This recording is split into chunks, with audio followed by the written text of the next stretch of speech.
Hello and welcome to today's December 20th Daily News Report. If you're a subscribed member of my community, then welcome back. On this channel, I keep you in the loop on what's really going on in Washington, D.C., the U.S. economy, with Biden's Build Back Better stimulus package, money, investing, and much, much more. All right, don't forget to get your name entered for the December giveaway that Casey and I are doing. 20 people are going to win $250 in cash to spend on the holidays or bills or whatever you want. That will end in the next 24 hours. That way I can get money to people before the holiday and not at the end of the month. So we're cutting the giveaway short to get that money out to you even faster. We're excited to give that money away. Also, I'll be doing plenty of giveaways in the coming year. So if you like being kept in the loop on what's going on and having an easy and free way to possibly win some extra cash, then I'm glad you're a member of my community. Okay, now, bad feelings between President Joe Biden and Senator Joe Manchin have never been worse. I want to say up front to my community, I know that some of you like Joe Biden and others dislike Joe Manchin. And some of you like Joe Manchin and what he's doing, and some of you dislike Joe Biden. So I'm not trying to take sides here, although it's hard to not be biased when you have your own brain and your own opinion and stuff. But I just want to let you guys know, I'm just letting you guys know what's in the news, good, bad, or ugly.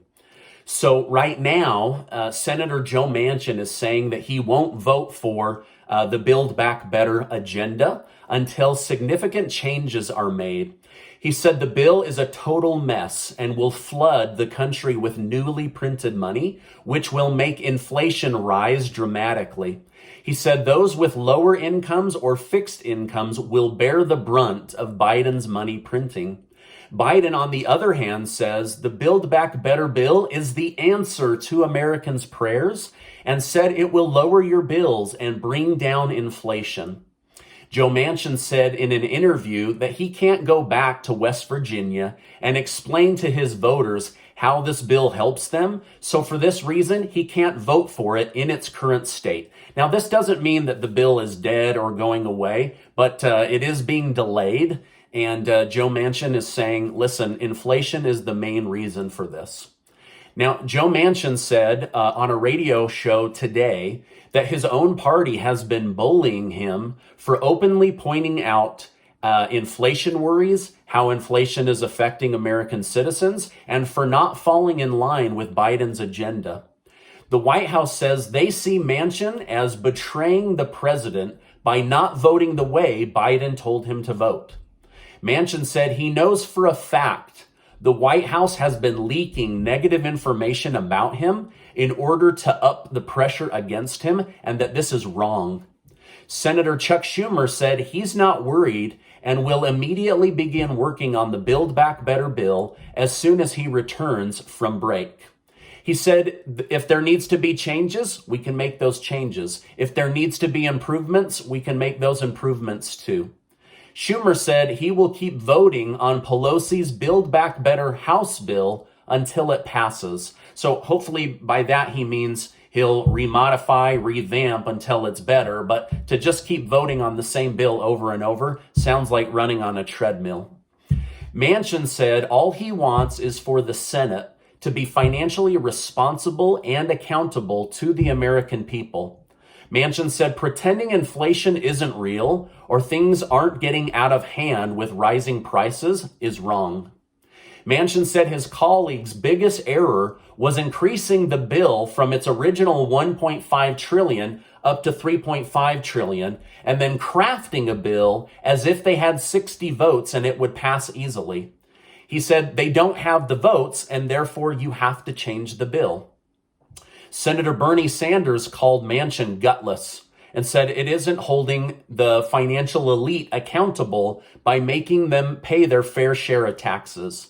Now, to be honest, Bernie Sanders keeps saying his party is going to hold the financially elite accountable for taxes, but I'm just starting to see this as lip service because at this point, almost all Democrats are now talking about changing the SALT tax caps, which will give the wealthy a $600 billion tax break, one of the biggest in our country's history. So it seems that actions do speak louder than words. Last Friday, I told you the forced vaccine mandates were off the table. Well, over the weekend, the court actually lifted the stay and then reinstated the vaccine mandates. That same night, 27 major firms filed a lawsuit against the ruling, and a judge said he will allow the case. So whether the federal government has the right to force vaccine mandates on workers and OSHA to force fines on companies is heading to the Supreme Court for a final decision. The White House says this is the way to get out of COVID. They say the vaccines are effective. The White House also said companies will have the ability to test for those that don't want to get the shot. However, from the news, it's obvious many large companies are just flat out firing employees and not allowing for the testing measures.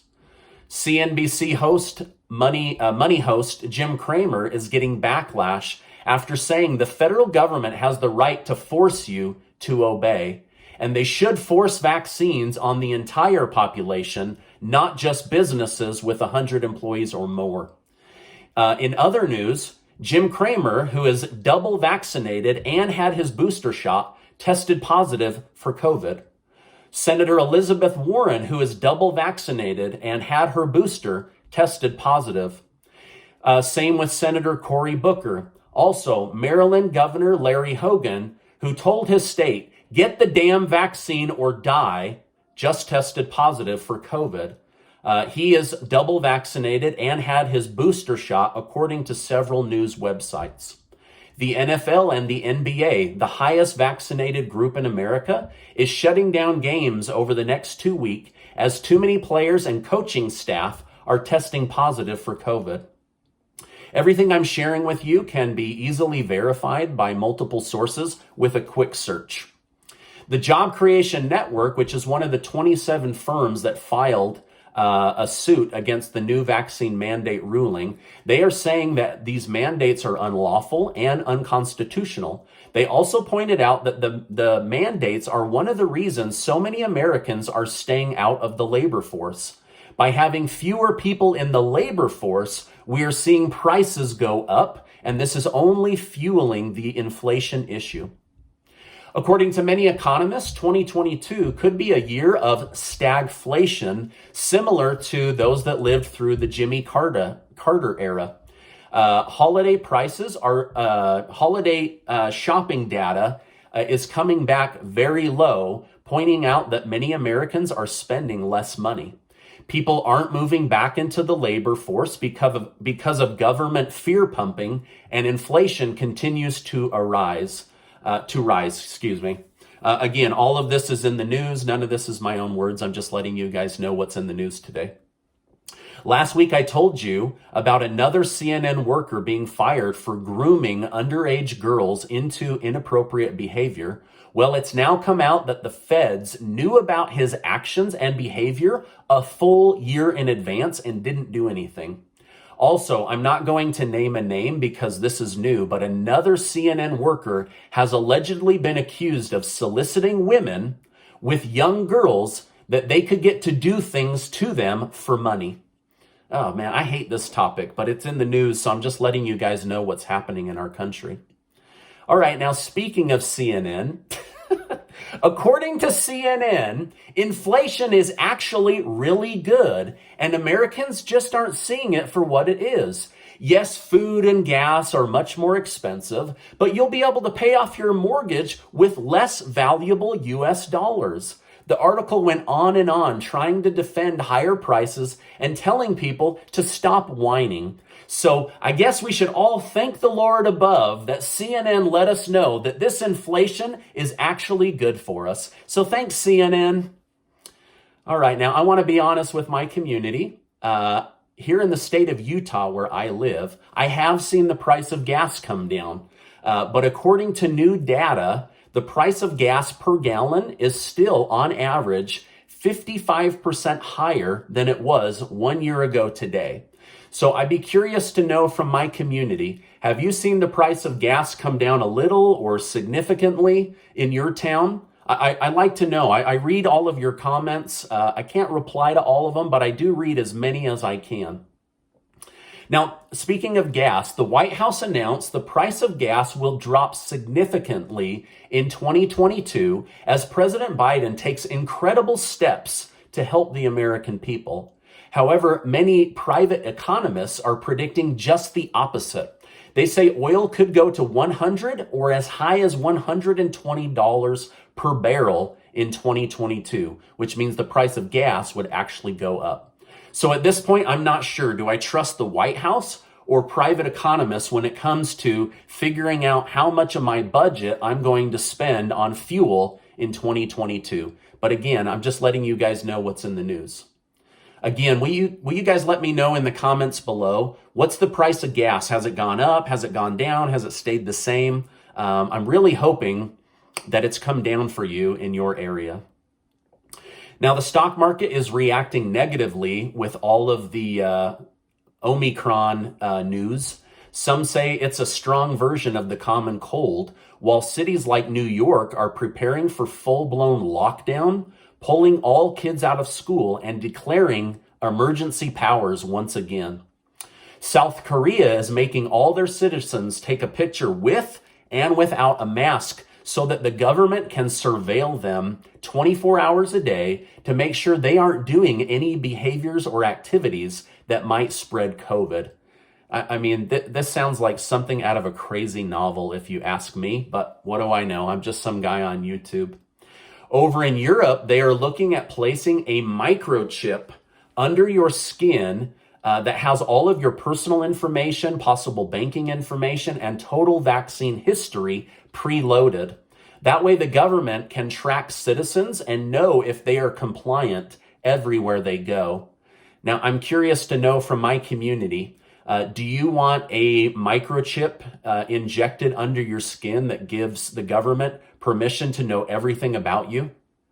Let me know down below in the comments what you think. A new study shows that 58% of Americans don't want 86,000 new IRS agents auditing the middle class and lower income families and spying on all of their purchases. As of right now, this measure is still in the Build Back Better bill. I mean, my only question is, who are the 42% of Americans that want the government and IRS spying on them? I mean, maybe I'm crazy, but I don't want any spying going on. By the way, thank you guys so much for giving this video a like. I really appreciate it and just love bringing you guys the news as I research it and bring it to your attention. Now, this is my update for today. As I know more, I will definitely come on and share more. There's a lot going on right now, and I'll be here to let you know the good, the bad, and the ugly so that you can make educated decisions on how to move forward with your family and your budget. Before you go, make sure to get your name entered to be one of the winners of the $250 in cash. That giveaway ends in less than 24 hours. We want to get that money out to the winners quickly. If you're a winner, you'll be notified using the email that you submitted. I'm not going to say it on Facebook. I'm not going to do anything like that because there are scammers that are trying to trick you. If for some reason you think that that is a scammer, it probably is. You will know with certainty if it's from me, and you're welcome to have me prove it, but I will never ask for your banking information, and I will never ask you to hit me up on WhatsApp or, the crazy things that I see with these scammers down below. Don't be tricked. You're smarter than that. Now, before you go, I want to remind you that you are amazing.